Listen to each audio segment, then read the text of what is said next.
What is good, YouTube? Welcome back to another JC2K video. In today's video, we are back on the account that I was gifted.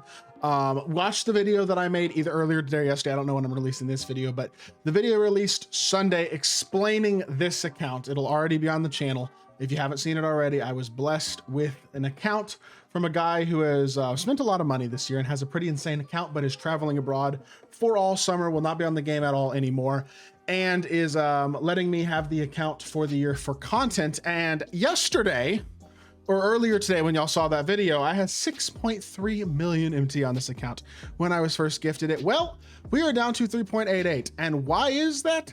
That is because I have been spending a obscene amount of MT on these vibes singles trying to get Bob Pettit. He had 6 GOAT pieces for Bob Pettit, and that is equivalent to 12 of the 23 invincible pieces needed. And it took me 2.5 million MT, 2.5 million MT to get 3 GOAT pieces and 5 invincible pieces, which is equivalent to 11 more invincible pieces. But we can now add Bob Pettit to this team, the best small forward in my opinion in the game. Now, I will say I am selling Tracy McGrady, Larry Bird, as well as I did pull in that 2.5 million MT. I pulled a 100 overall Glenn Rice, which was a pretty insane pull. Pulled him out of a single, just so y'all can see that I'm not lying, y'all. 51 minutes ago, I pulled Glenn Rice out of a single on this account. And so we sold him, or we are selling him, I should say. So I will have, with those 3 cards selling, a ton of MT re-added to the account. And at some point I do probably plan on selling this Shaq as well. But I wanted to add Bob Pettit to this team because I would have never been able to get this card otherwise. Again, I do want to preface, like, this is a ridiculous blessing for me as a content creator to be able to have access to this type of account.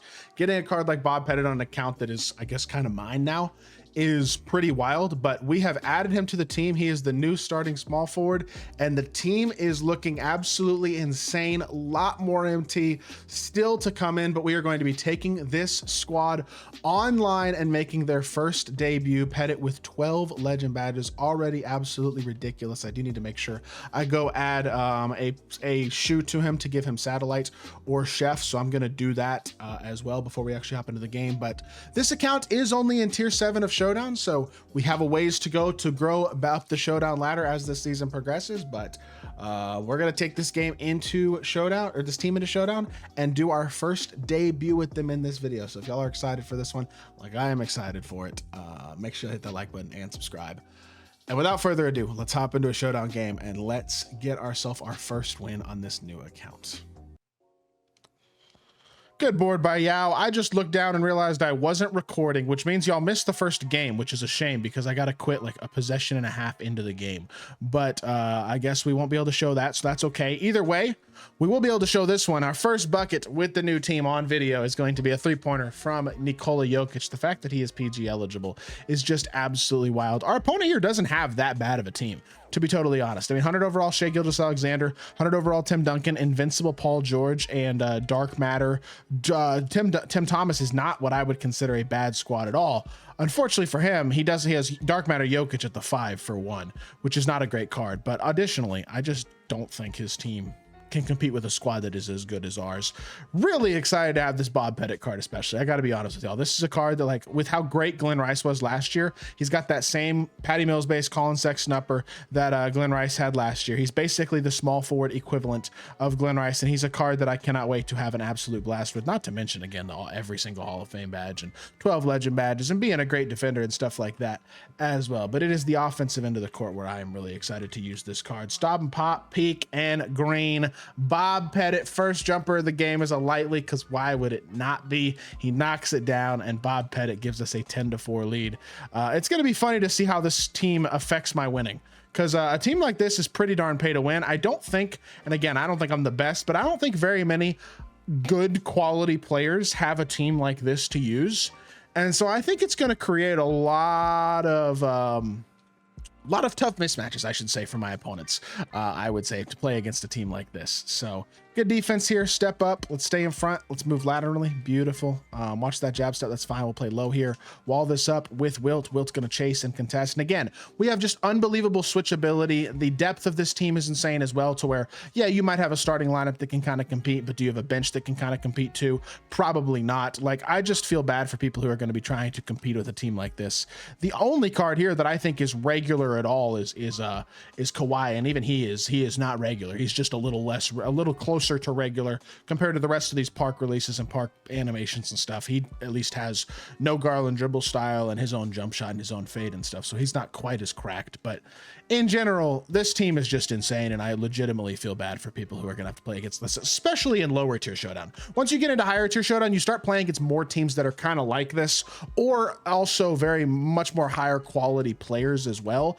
But in a game like this, it's 19-4, and I don't know what my opponent's really even supposed to do. To be completely honest here, it was what, 4-4, I think, when I started recording, or something along those lines. It is now 19-4. I think I've scored 15 straight points since I started recording this video, or this portion of the video anyway. So I don't know what to tell y'all, man.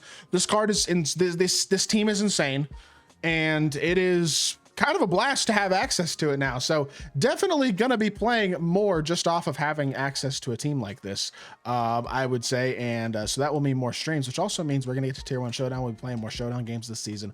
Hopefully get ourselves some more sweaty matchups against people that y'all know potentially and things of that nature. Like, who knows? We'll probably have some more of those here in the near future, but I think we might have ourselves a quit already. I'm not gonna lie to y'all. This is looking like a game that is already over. So technically this would be the second quit because I wasn't commentating the first game on accident, or I wasn't recording it, I should say. But 22-4, our opponent has stopped playing and he is out of here.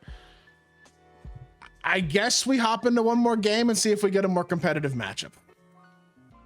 Yet another player here who's just not going to be able to compete with this team. I think until I get to a little bit higher in the Showdown streets, a little bit higher in the skill-based matchmaking, I am not going to be getting very many super competitive sweaty matchups here for my first few games anyway. And that is continuing into this one. This dude's got 100 overall, Tim Duncan at the 5, and a bunch of Dark Matters. I mean, Kawhi's a good card. Josh Smith, Grant Hill, I wouldn't really recommend. Tatum, I also wouldn't really recommend at this point. So again, this is another one of those teams where the opponent realistically just kind of has no chance. Unfortunately, not able to hop step there with Wilt. Otherwise, I would have already scored, but it doesn't really matter because I think we're going to be able to score regardless here in just a second. That shot, man, once I get better and more consistent with it again, it is very much, I think, the best shot in the game. Just like last year, I really do. That Colin Sexton upper, fastest upper on the fastest base, man. It's crazy fast, but you get it down. I mean, good Lord. You have to be clicked on and contesting at all times. Otherwise, you're not getting a contest. I mean, that card by itself makes this account just so much fun to play on. And again, I mean, the blessing of it is that I know this is unfair because like a lot of y'all would love to use these cards and don't have access to them, and I do apologize for that. Like, I understand that can be frustrating, but as somebody who's not going to be spending any more money for the rest of the year, still being able to have access to these cards on a consistent basis is a real blessing, and it makes it a lot of fun when it comes to content creation and playing the game for y'all and competing and sweating at the game more and stuff like that. Having a really truly quality team that can stand up to anybody, so no matter the type of team we're playing against, will create, I hope, more exciting content here over the next couple of months, more creative content as well. So very, very blessed again to have access to an account like this is the first thing I will say. And yeah, I mean, it's going to be a lot of blowouts here for the first few games here in Showdown, but that is all right. And one for John Wall. I guess that was pretty nice. Not that it's really going to matter, though. I think, again, this will be a game where I'll be up double digits probably by the end of the first quarter, and we'll win this game very comfortably as well. So who have we not? We haven't showcased the bench yet, but y'all will get to see the bench on stream. Give y'all a reason to come through and watch the streams and stuff like that, because I don't think we really need to see them too much. At the end of the day, the starters are the exciting ones anyway. I mean, there are some exciting players on the bench for sure as well, but it's not quite the same. Stop and pop, Jokic. He's so good. These cards are so good. They just have such good animations, especially Jokic and Pettit. Like, the rest of them are great, but Jokic and Pettit are the ones that are just like, these cards have almost they're so much better probably than the other guys, their positions. I mean, besides Giannis at small forward, Pettit is just eons better than everybody else. And at point guard, Jokic is, as great as some of the other point guards are, Jokic is the best. So having access to those two cards especially is just absolutely ridiculous. Play this pass to Grant Hill here. Watch the backdoor cut. Guard the corner now. Beautiful stuff. Don't give up the slip. Let's get ourselves a stop or two here, because we do not need to lead letting this dude score very much. Good defense, guarded the spin move well, and Jokic with the board. Again, a 7-foot point guard with 99 speed and 99 everything is just, I don't know what you're supposed to do, man. And my opponent has no answers. 13-7. We are extending the lead again. Another steal. Yao Ming to the rim. I'm sorry, Tim Duncan, you're little. This is ridiculous. And these cards have legends, like full legends. It's unbelievable how good these cards are. And yeah, it's a lot of fun to use. I gotta be completely honest. This is a lot of fun to use, but y'all will get to see a lot more gameplay with this account, probably some sweaty games, using it for Showdown Chronicles episodes and stuff like that here in the near future. But I hope y'all did enjoy this video and this debut with these cards. If you did, make sure you hit that like button, leave a comment, and subscribe. I'll be back with more 2K content very, very soon, and I appreciate y'all. Peace.